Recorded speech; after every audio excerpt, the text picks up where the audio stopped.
आज के दिन की शुभकामनाएं। तो आज हम लोग दूसरा वीडियो लेकर आ रहे हैं। मैं हूं पुलकित अग्रवाल और मैं यहाँ पे मैथमेटिक्स पोर्शन के आपके लिए वीडियोस बना रहा हूँ जो कि अभी हिंदी में रहेंगे। आपको सेम वीडियोस इंग्लिश में अपलोडेड मिल जाएंगे इसी चैनल पे, जिस चैनल का नाम है टू ज्ञानम। चैनल का नाम क्या है? टू ज्ञानम। ठीक है। यहाँ पे आपको कौन कौन से सब्जेक्ट्स के अभी वीडियो मिल जाएंगे? मैथ्स और बायोलॉजी। ठीक है। धीरे धीरे हम फिजिक्स और केमिस्ट्री की तरफ भी फोकस करेंगे। अभी हमारा मेन फोकस है क्लास 10 और उसके नीचे। तो मेन फोकस है 7 टू क्लास 10। ठीक है। धीरे धीरे हम लोग हर एक क्लासेस के वीडियोस बनाएंगे। वीडियोस हिंदी और इंग्लिश दोनों में प्रेजेंट होंगे। ठीक है। अभी आपका हिंदी वाला वीडियो चल रहा है। ओके। सेकेंड ऑफ ऑल, आप लोग यहाँ पे ये भी ध्यान दे सकते हैं कि हमारे वीडियोस जो है एनसीईआरटी पैटर्न के बुक पे बने हुए हैं। सो आपको इससे घबराने की ज़रूरत नहीं है। इनकेस कोई आईसीएससी वाला स्टूडेंट बोलते हैं कि सर मैं कैसे पढूं, आप टॉपिक वाइज जाइए। आप क्या कीजिए, टॉपिक को उठाइए। जैसे आपको क्वाड्रेटिक इक्वेशन पढ़ना है, तो क्वाड्रेटिक इक्वेशन सीबीएसई में भी है और आईसीएसई में भी है। सो आप क्वाड्रेटिक इक्वेशन का टॉपिक ढूंढिए, आपको वहीं से आपको पूरी सहायता मिलेगी। ऐसा नहीं है कि अगर सीबीएसई में थोड़ा ज़्यादा बताया क्वाड्रेटिक में और हल्का सा आईसीएसई में थोड़ा सा कम बताया है, क्लास 11 के लिए रखा है, तो मैं दोनों पोर्शन कंप्लीट करूंगा। मैं टॉपिक वाइज ज़्यादा फोकस करूंगा, not about CBSE. Okay. CBSE और एनसीईआरटी बुक्स का इसलिए हम लोग हेल्प लेते हैं क्योंकि ये इजीली अवेलेबल है मार्केट में। वरना मुझे अगर आईसीएसई का सोचना पड़ा तो मुझे पूरे बुक का पीडीएफ बनाना पड़ेगा, जो कि उतना अच्छा नहीं मिलेगा जितना कि नेचुरली बोर्ड्स देते हैं। तो मैं देखता हूँ अगर एमएल अग्रवाल का मुझे मिलता है पीडीएफ तो मैं उसे भी अटैच करूँगा। ठीक है। और इन केस कोई भूले भटके स्टेट बोर्ड्स का आता है तो उनके लिए भी वही चीज़ है। जैसे बंगाल बोर्ड में मैंने देखा एक चैप्टर है सर्च, जो कि आपका ना आईएससी में है ना सीबीएसई में। मैं फिर भी उसे पढ़ाऊंगा। जब क्वाड्रेटिक इक्वेशन पढ़ाऊंगा उसी के बाद सर्च आता है, जिसको अगर आप ध्यान से देखेंगे तो क्लास 11 में ज़्यादा फोकस किया जाता है एक चैप्टर के नाम पे, बट 10 में खाली आपके डब्ल्यू बोर्ड में है। तो ऐसे मैं स्टेट बोर्ड्स के हिसाब से भी चलूंगा। इन टोटल अगर आप मेरा सारा वीडियोस देखेंगे तो आप क्लास 10 तक हर एक तरह की चीज़ें सीख पाएंगे। सीबीएसई में एक चीज़ है जो कि नहीं पढ़ाया जाता, कॉम्पोनेंडो एंड डिविडेंडो। आप अपने शिक्षक को बोलिए ये वाला चीज़ पढ़ाएं अगर आप सीबीएसई में। ठीक है। क्योंकि क्या होता है 11-12 में जब कोई टीचर यूज करता है इसे तो वो नहीं जान पाता है कि वो क्या कर रहा है। तो ये आपको क्लास 10 तक आना चाहिए। ये आपका स्टेट बोर्ड्स में भी है और ये आईएससी में भी है और आईसीएसई में भी है, बट सीबीएसई में ये नहीं है। सीबीएसई में ये नहीं है, तो ये आपको सीखना पड़ेगा। तो ये मैं जब पढ़ाऊंगा आपको रेशियो प्रोपोर्शन चैप्टर उसमें आता है, तब उसमें मैं आपको जरूर बताऊंगा। ठीक है। तो आज के लिए हम लोग क्या करेंगे, कल हमने ट्रिगोनोमेट्री की बेसिक्स सीखी थी, आज हम लोग उसको अप्लाई करेंगे। आपका ट्रिगोनोमेट्री का अंत तक, मतलब आप जो भी लेवल ले लीजिए, 11-12 ले लीजिए, कॉलेज ले लीजिए, उसके ऊपर भी ले लीजिए, ये राइट एंगल ट्राइंगल से आप सब कुछ कर सकते हैं। सब कुछ कर सकते हैं। ठीक है। उसी का हम लोग आज एक एग्जाम्पल देखेंगे और फिर हम लोग इसी के एक्सरसाइज में जाएंगे। ठीक है। तो हम लोग का मेन फोकस क्या रहेगा? सबसे पहले एग्जाम्पल। एग्जाम्पल्स आप लोग जरूर करेंगे, चाहे आपको कोई मना करे या ना करे। मेरा एक मतलब है एग्जाम्पल करवाने का, क्योंकि बोर्ड्स की सारी चीजें एग्जाम्पल से ही आती है। और अगर आपको ये लगता है कि एग्जाम्पल करते वक्त मैं आंसर देख लूंगा तो वो आपको अपने पे सहन शक्ति रखनी होगी, क्योंकि एग्जाम्पल और एक्सरसाइज दोनों आपके बुक में दिया गया है। तो इसका मतलब ये नहीं है कि ना आप एग्जाम्पल को अवॉइड करें, आप एग्जाम्पल से मुंह फेर लें। आपको वो करना बहुत जरूरी है। तो आप एग्जाम्पल्स भी करेंगे और एक्सरसाइज भी करेंगे, उसी के साथ चैप्टर कंप्लीट होगा। ठीक है। और अगर आप पूरा ढंग से एग्जाम्पल 2-3 बार कर लेंगे तो आप बोर्ड्स के परीक्षा में देखेंगे कोई कोई सम तो सेम कॉपी एग्जाम्पल से आ जाता है, पूरा डिट्टो छाप देता है। सो एग्जाम्पल्स बहुत जरूरी है। जैसे ये पहला क्वेश्चन देखते हैं, क्या दे रखा है? tan a is equals to 4/3। ठीक है। Find the other trigonometric ratios of the angle A. ठीक है। कुछ नहीं करना है, सीधा एक राइट एंगल ट्राइंगल बनाइए और मस्त हो जाइए। क्या है? tan a इक्वल्स टू 4/3, तो ये रेशियो है, तो इसको हम क्या लिखेंगे? 4k/3 के। अब हमने यहीं पे क्यों लिखा 4k/3 के? क्योंकि अब एक चीज ध्यान रखिए, tan क्या है आपका? p/b। रिवीजन हो गया आपका, p/b है, तो p और b के जगह पे बैठा दिया। अगर आपको पाइथागोरस थ्योरम पता होगा तो ये कितना हो जाएगा 5k। कैसे आया देखते हैं। AC square is equals to AB square plus BC square, ये आपको फॉर्मूला पता है, जिसमें AB स्क्वायर कितना है 4k स्क्वायर और BC स्क्वायर कितना है 3k स्क्वायर। BC स्क्वायर कितना है 3k स्क्वायर, ठीक है। तो और ये आपका मिलके कितना बन जाएगा 16k square plus 9k square और ये हो जाएगा 25k स्क्वायर। तो अगर आप AC को कन्वर्ट करना चाहे तो AC कितना हो जाएगा 25k स्क्वायर का square root, that is equals to 5k। Negative values are not accepted. तो आपका ये कितना हो गया 5k। अब इसके बाद आपको क्या जानना है, वो कभी भी और कहीं भी आप जान सकते हैं, ये आपका रामबान इलाज है, आपको ये याद रखना होगा। जैसे साइन ए क्या होता है, बोलिए P/H। P/H होता है, तो P कितना है आपका 4k और H कितना है आपका, मैं यहाँ पे ना एक चीज कर देता हूँ, थोड़ी सी गड़बड़ी हो जाएगी वरना ये चीज तो गड़बड़ी हो जाएगी। रुकिए, यहाँ पे ना क्वेश्चन में ए दे रखा है तो हमें ए को इधर लेना होगा, ठीक है। थोड़ा क्रोनोलॉजिकल ऑर्डर बिगड़ गया है क्योंकि क्वेश्चन वैसा ही दिया हुआ है, आपको ये भी चीज ध्यान देखना होगा वरना आपकी सारी चीजें गलत हो जाएंगी। ABC ऐसे लिया हूं मैं क्योंकि क्वेश्चन ए पे दिया हुआ है, तो आपको ए को हमेशा ऐसे रखना होगा ताकि आप इजीली कर पाए, ठीक है ना। वरना आंसर आएगा बट आप थोड़े कंफ्यूज हो सकते हैं, बट वो मैं अभी नहीं चाहूंगा आपके साथ, इसीलिए, ठीक है। तो ये क्या हो गया 4k/5k। कैसे, P हो गया आपके ऑपोजिट वाला और H हो गया हाइपोटेन्यूज जो कि सबसे लंबा आपको दिख ही रहा। सो ये कितना हो गया 4/5। साइन ए हो गया 4/5। अब आपको निकालना है कॉस ए। कॉस ए क्या होता है B/H। कॉस ए क्या होता है B/H। तो B/H कितना हो जाएगा, B कितना है 3k/5k, k कट गया यहाँ पे तो 3/5, ये हो गया आपका 3/5। अब आप बोलेंगे मुझे सेके भी निकालना है, तो लीजिए सेके भी निकाल लेते। सेके क्या होता है H/B। H/B तो 5k/3k, दैट इज 5/3। उसके बाद क्या बच गया कोसेके। कोसेके भी निकल जाएगा। कोसेके क्या होता है H/P। अब ये बार बार जो H/P बोलेंगे ना, इससे आपको याद हो जाएगा। आपको चीजें याद नहीं करनी होंगी, चीजें याद होती जाएंगी, ठीक है ना। बार बार उसको बोलिए, लिखिए, सॉल्व कीजिए। देखिए आपका सेंसरी ऑर्गन्स में 3 चीज आप फील कर सकते हैं, देखना, बोलना और लिखना, फील। ये तीनों चीज को आप एक ही चीज 3 बार कर रहे हैं ना। यहाँ पे मैं बोला H/P, मैं H/P देख रहा हूं और मैं H/P लिख रहा हूं, तो 3 बार आप चीज करेंगे तो सेंसरी ऑर्गन्स में 3 बार वो बैठेगा। और अगर आप 10 समय ऐसा करेंगे तो 10 × 3 30 बार आप याद कर लेंगे वो चीज। तो याद करने से अच्छा क्या होता है, ज्यादा चीज को बनाएं, उसको बार बार देख देख के करें। तो उससे क्या होगा, आपका आंख, हाथ और मुंह तीनों पड़ेगा और चौथा आपका कान भी सुन रहे हैं जो आप खुद बोल रहे हैं। तो इससे आपको फायदा है क्या होगा, आप 4-4 5-5 बार एक ही चीज को कर रहे हैं। तो हमेशा चारों चीज को ऑन रखिए। और अगर चारों चीज में चारों एक ही चीज बोल रहे हैं, चारों एक ही चीज कर रहे हैं, तो पूरी राइट है या पूरी रॉन्ग है। बट अगर आप कर रहे हैं और हाथ जो है ना गलत लिख दिया, जो आप बोले वो नहीं लिखा, तो आप वहां पे पकड़ सकते हैं कि या तो मैं गलती कर रहा हूं या तो कुछ प्रॉब्लम हुआ है कहीं ना कहीं पे। अब ये तीनों भी गलत हो सकता है या फिर खाली ये भी गलत हो सकता है। आपको ये सब चीज नोटिस करने से क्या होगा कि आप 10-15 साल बाद भी चीजें याद रखेंगे और वो आपको हमेशा फायदा देगा। कॉसेक ए क्या हो गया H/P। H क्या है आपका 5k, P क्या है 4k, तो ये हो गया 5/4।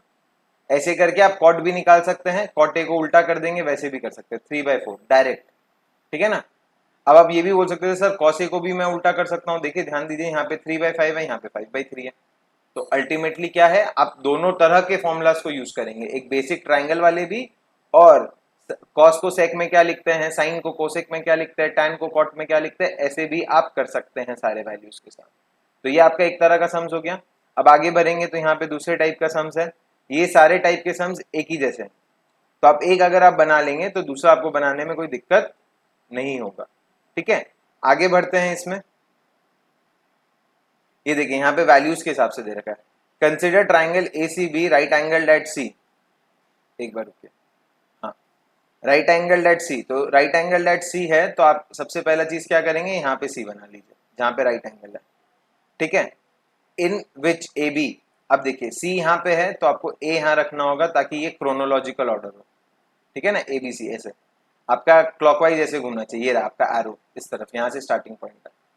तो आपका क्या दे रखा है, AB दे रखा है 29, ए बी कितना दे रखा है 29 और बी सी दे रखा है 21, बी सी दे रखा है 21।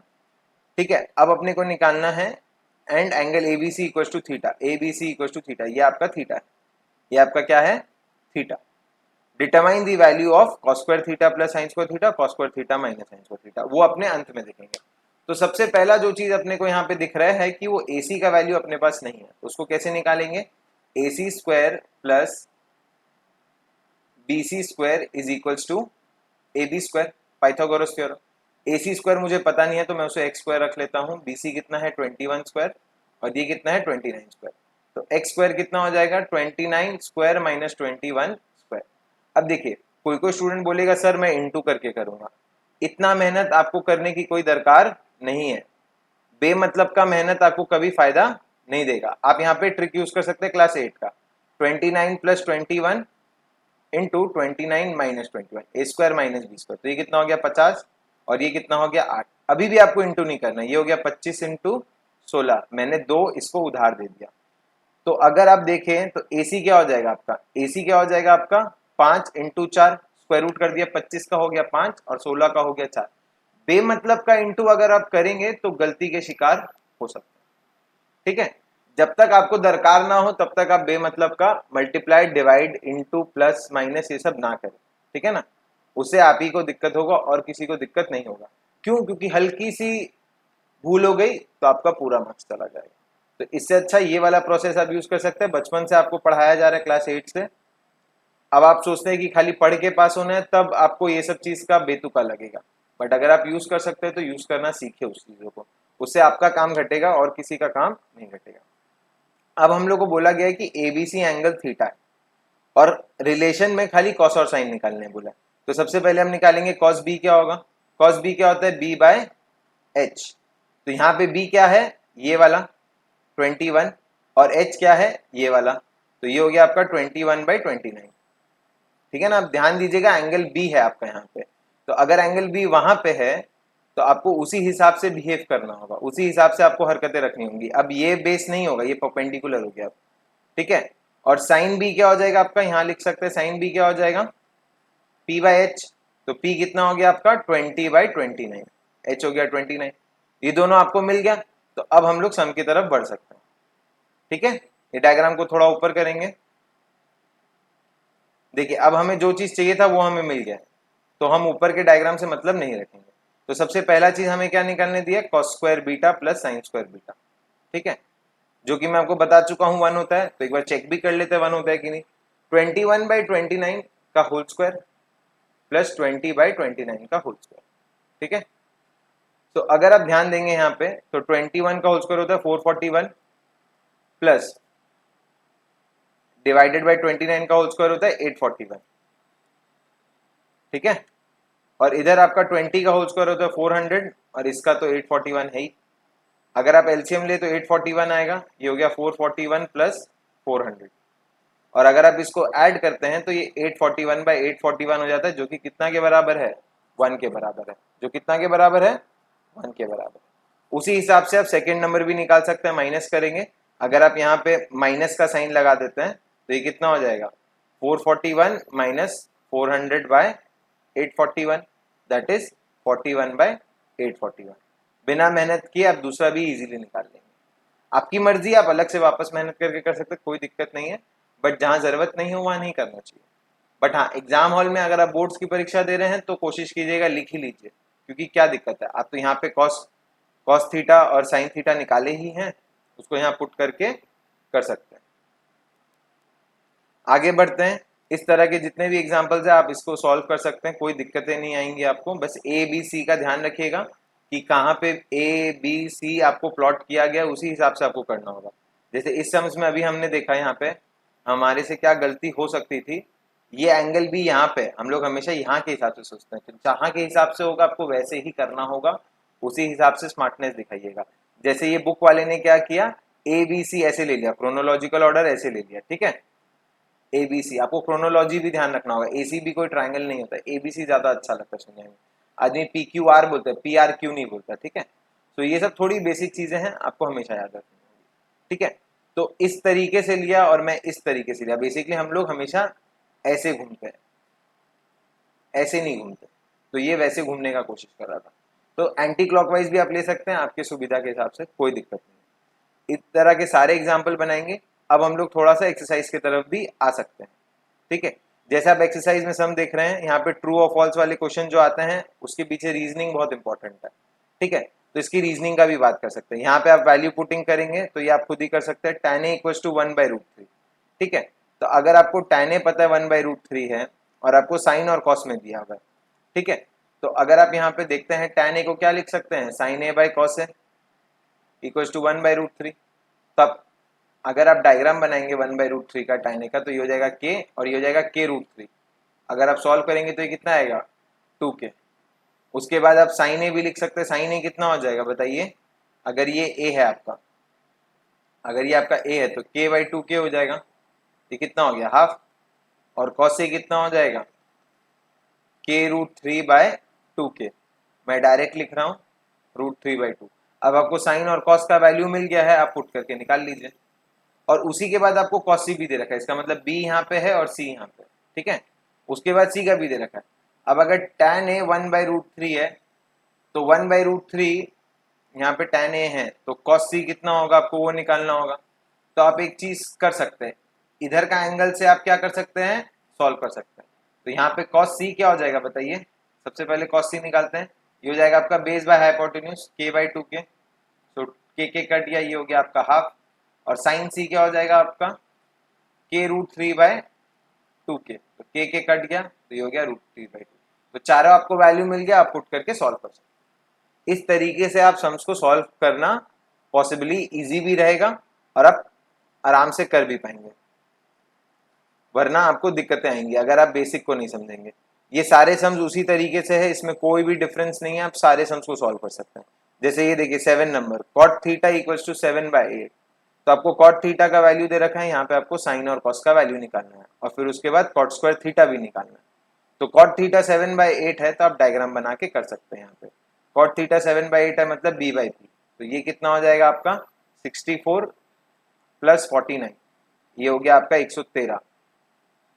cot theta 7/8 base by perpendicular, correct है। तो ये थोड़ा गंदा समझा, 113 हो जाएगा ये, तो आपको इसमें थोड़ा सा दिमाग लगाना होगा, ठीक है। बाकी अगर आप फॉर्मूला यूज करेंगे तो ये वाला सम और इजी हो जाएगा, क्योंकि ये दोनों अल्टीमेटली सेम है अगर आप ध्यान देंगे तो। ऊपर वाले को क्या लिखेंगे, 1 माइनस साइन स्क्वायर थीटा, और नीचे वाले को क्या लिखेंगे, 1 माइनस कॉस स्क्वायर थीटा। ऊपर वाला क्या हो जाएगा, कॉस स्क्वायर थीटा, नीचे वाला क्या हो जाएगा, साइन स्क्वायर थीटा। तो अल्टीमेटली ये क्या हो गया, कॉट थीटा का होल स्क्वायर, और कॉट थीटा का वैल्यू कितना दे रखा है, 7/8 होल स्क्वायर। कॉट थीटा का वैल्यू कितना दे रखा है, 7/8 होल स्क्वायर। तो ये आपका कितना हो जाएगा, 49/64, दोनों का एक ही वैल्यू है। तो ये सब आपको ऐसे भी बेवकूफ बनाने की कोशिश करते हैं, आपके ऊपर है कि आप कितना समझ पाते हैं और कितना कर पाते हैं, ठीक है। फिर उसके बाद 8 नंबर पे आप ध्यान देंगे तो आप इसे चेक कर सकते हैं कि ये दोनों इक्वल है कि नहीं है। आप इसकी वैल्यू निकाल लीजिए, फिर इसकी वैल्यू निकाल लीजिए, फिर पुट करके देख लीजिए। डायग्राम बना ही सकते हैं आप, 4 और 3 दे ही रखा है, 3/4, 4/3 दे रखा है, तो ये हो गया 4, ये हो गया 3, ये हो गया 5। तो आप 8 नंबर भी ऐसे कर सकते हैं। 8 हो गया, ये आपका 7 हो गया, ये आपका क्वेश्चन नंबर कौन सा हो गया, 9 हो गया। तो आप इसी तरीके से सारे सम्स को सॉल्व कर सकते हैं, ठीक है। ये वाला टाइप का सम मैंने एग्जांपल में किया था, तो ये मैं आपके लिए छोड़ूंगा। अब आते हैं ट्रू और फॉल्स में, जो बहुत इंपॉर्टेंट होता है। The value of tan a is always less than 1, ठीक है। अब देखिए डायग्राम के हिसाब से चलते हैं, ध्यान दीजिएगा। इज ऑलवेज लेस देन 1 मतलब tan a क्या होता है आपका, p/b। और ट्राइंगल में आप नोटिस करेंगे सबसे बड़ा साइड होता है h, सबसे बड़ा साइड होता है h। अब कभी ट्राइंगल ऐसा भी हो सकता है और कभी ट्राइंगल ऐसा भी हो सकता है। यहाँ पे p छोटा है b से और यहाँ पे p बड़ा है b से, तो p छोटा भी हो सकता है, बड़ा भी हो सकता है। तो p/b 1 से बड़ा भी हो सकता है जब इस केस में होगा, और जब इस केस में होगा तो p 1 से छोटा भी हो सकता है। तो अगर ये 1 से छोटा या बड़ा दोनों हो सकता है और कभी कभी इक्वल भी हो सकता है, p/b इक्वल्स टू 1 भी हो सकता है। तो tan a is always less than 1, ये आपका गलत स्टेटमेंट है। ऑलवेज बहुत भारी वर्ड हो गया, जब ये ऑलवेज कहना चाह रहा है, ये कह रहा है कि ये हमेशा ही बड़ा है, बट ये ऐसा है नहीं, ठीक है। उसके बाद sec a equal to 12/5 for some value of angle a, जरूर हो सकता है, क्योंकि sec क्या होता है, h/b। अब h जो है वो b से हमेशा बड़ा होगा, तो इसका वैल्यू भी हमेशा 1 से बड़ा होगा। सो sec a का वैल्यू 12/5 जरूर हो सकता है, कोई दिक्कतें नहीं आएंगी। ठीक है, आगे बढ़ते हैं इसमें। ये ट्रू हो सकता है, ठीक है ना, ये फॉल्स है। cos a is the abbreviation used for cosecant of angle a, true, ये तो आपका थ्योरी है। cot a is the product of cot and a, false। cot a is basically a trigonometric angle, ठीक है, cot a, they are not product cot into a, ठीक है। sin theta equals to 4/3 for some angle, ये आपका statement गलत है, ये आपका स्टेटमेंट फॉल्स है। अब इसको समझिएगा बहुत ध्यान से, बहुत सिंपल चीज है। क्या हमें कहना चाहता हूं यहाँ पे, अब देखिए साइन है p/h और cos है b/h, यहाँ पे h p से भी बड़ा है, h b से भी बड़ा है, तो जिंदगी में इन दोनों का वैल्यू कभी 1 से बड़ा नहीं हो सकता है, कभी भी 1 से बड़ा नहीं हो सकता, इसकी हिम्मत ही नहीं है 1 से बड़ा होने की। तो आप ये चीज याद रखिए, कोई भी आपको टोकता है कि साइन थीटा का वैल्यू 2 है 3 है, बोलिएगा ये कभी नहीं हो सकता। अब आपको बोलने का तरीका सीखना होगा, अगर आप गंदा तरीके से बोलेंगे तो आप फंस सकते हैं। तो आप अच्छे से बोलिए, सर यहाँ पे p/h लिखा हुआ है साइन का वैल्यू, तो p h से कब बड़ा हो सकता है, कभी भी नहीं हो सकता, क्योंकि हाइपोटेन्यूज लॉन्गेस्ट साइड माना गया राइट एंगल ट्रायंगल का, तो ये पॉसिबल नहीं है। वैसे ही कॉस में भी पॉसिबल नहीं है। उसी हिसाब से यहाँ पे आप देखिए, मैंने नोटिस किया होगा आपने कि सेक का वैल्यू 12/5 जब मैं लिखा था यहाँ पे, मैं आपको एक्सप्लेन कर रहा था, तो उस हिसाब से सेक और कॉसेक जब साइन और कॉस का उल्टा है, तो ये दोनों 1 से कभी छोटे नहीं हो सकते।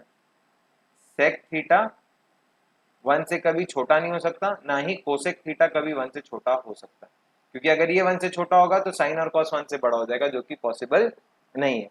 टैन और कॉट क्या है, खुले सांड है, ये लोग दोनों क्या है, खुले सांड है, ये लोग सब तरह के वैल्यूज ले सकते हैं, ग्रेटर देन 1 भी, लेस देन 1 भी, और इक्वल्स टू 1 भी, ये तीनों वैल्यूज ले सकते हैं। सेक और कॉसेक भी ले सकता है इक्वल टू का साइन, बट वो आगे डिस्कस करेंगे। तो आज के लिए हम लोग का ये चैप्टर होता है पोर्शन कंप्लीट, नेक्स्ट डे हम लोग यहाँ से चालू करेंगे, ठीक है। तो आज का क्लास आपके लिए अच्छा रहा होगा, आप ट्राई कीजिएगा कि क्या करने का, जो आपका और मेरे लिए बहुत जरूरी है, क्या, लाइक शेयर एंड सब्सक्राइब कीजिएगा चैनल को, और अपने जितने भी दोस्त हैं जो क्लास 10 में पढ़ रहे हैं, जिनको ट्रिगोनोमेट्री में एक्चुअली दिक्कतें आती हैं, उनको जरूर कीजिएगा सब्सक्राइब, ताकि हम ज्यादा से ज्यादा जन तक पहुंच पाए और ज्यादा से ज्यादा जन का मदद कर पाए, क्योंकि हम आज मदद करेंगे तो कल आप भी मदद करने लायक रहेंगे। चलिए, आपका दिन सुखमय रहे, अभी के लिए अलविदा।